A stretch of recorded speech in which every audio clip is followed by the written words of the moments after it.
When we were having our chats on how we were going to do this video, we were like, what is it that we can talk about? And we broke it down into 3 things. So emotional, physical and practical. Yeah, when it comes to support. Yeah.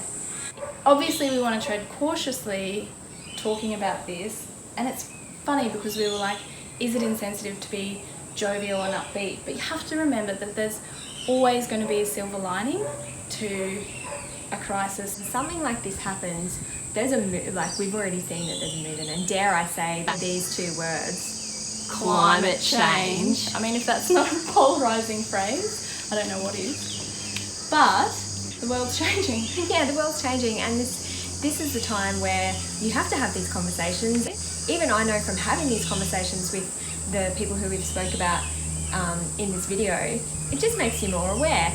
And it's kind of one of those things, well, yeah, we know it's happening, and we all want to do better. We don't mean to kill our environment. Yeah. But where do you even start? So, I mean, it comes back down to, dare I say this word, really practical tips when it comes to being consciously minded.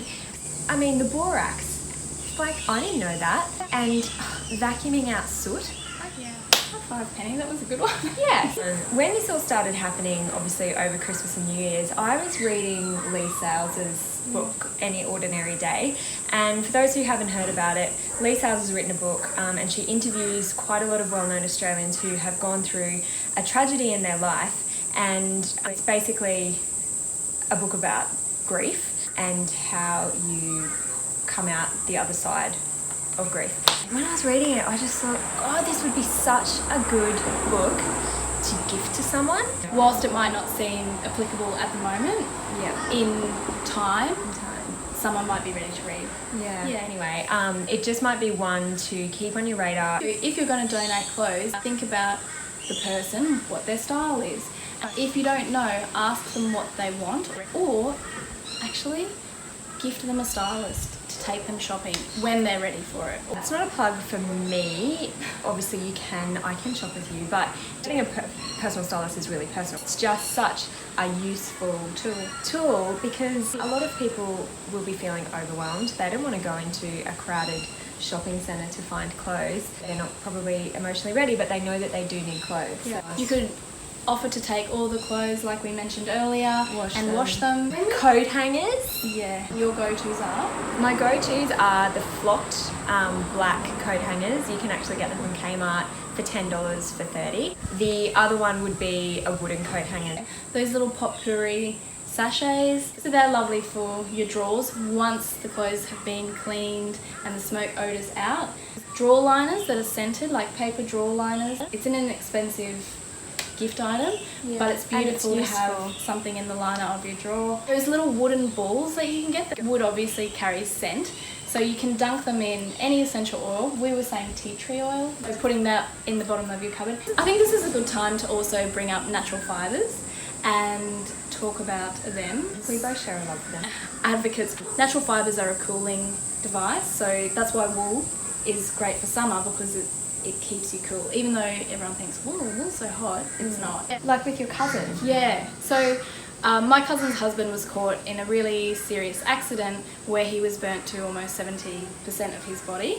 At the time, he was wearing denim jeans and a high-vis shirt. High-vis is a paint, and paint is plastic. And where the most serious burns to his body were where the high-vis strip was.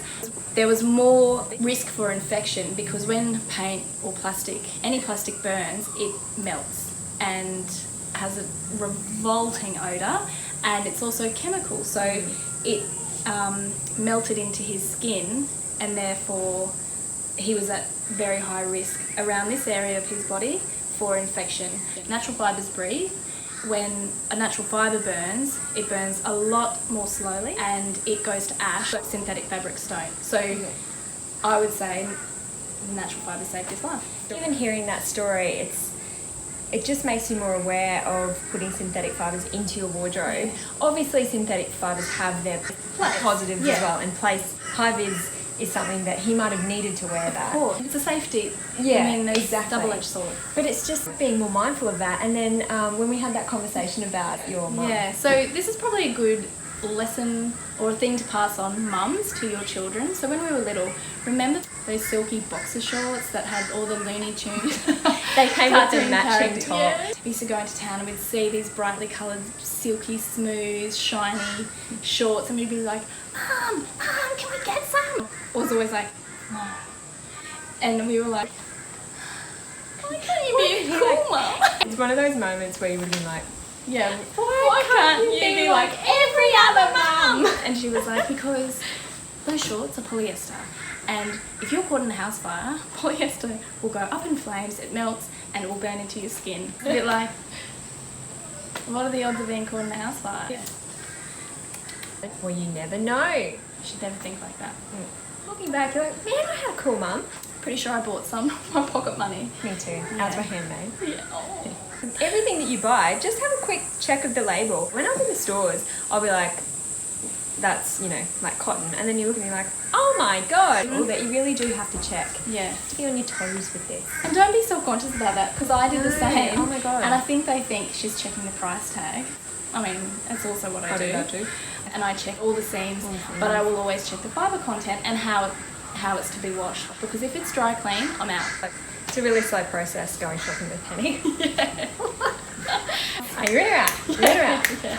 Make that decision. We're just ticking Oh, through. This actually came up and we were like, that is stellar information. So we're going to share it with you right now. You were sort of like, do we feel guilty about talking fashion? Yeah. It In seems a- so frivolous. But actually, regardless of what you're going through, you have to wear clothes every day. It doesn't matter what you're doing.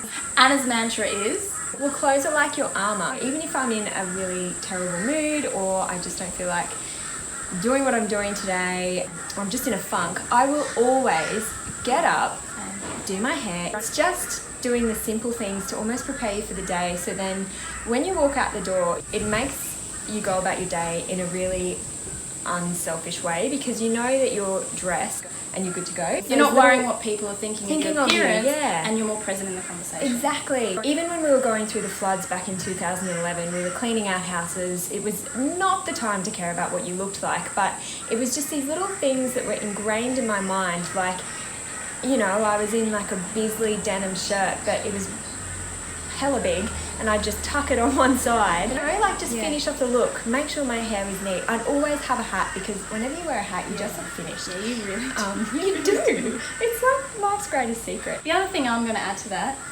lipstick. Yes. And it doesn't have to be red. Obviously, we're advocates for red. And that's the sort of thing that will just make you feel a little bit more done. How you look is Everything like giving out your business card to everyone on the street. Yeah. And that's why it matters. You don't have to be wearing the fanciest clothes Latest trends or the most expensive item. Because you It's don't how want to you- actually do that in that time, Yeah. because then you look like you've got no bloody idea. Yeah. And also pretty insensitive. Yeah. Back to the tuck. Can I untuck you? I'll do the before. Pretend that this is just a normal t-shirt. Like, there's nothing wrong with this outfit that you are wearing, Penny, but even just tucking it, and I'll get you to tuck so then I don't go into your personal space. You could do a side tuck if you feel like you're a little bit stomachy here. Yeah. A side tuck's great because it just breaks it up. Yep. And adding a belt, you could add a belt if you like. Just doing a side tuck and see how The blouse. the buttons on Penelope's awesome linen shirt don't match the button on the pants. You just hide it. When it comes to hair, I'm moving house today. Can't you tell? Get in there. This Get is a girl. terrible Go in, hairdo. Go in. Just go in. But see- Stop turning away.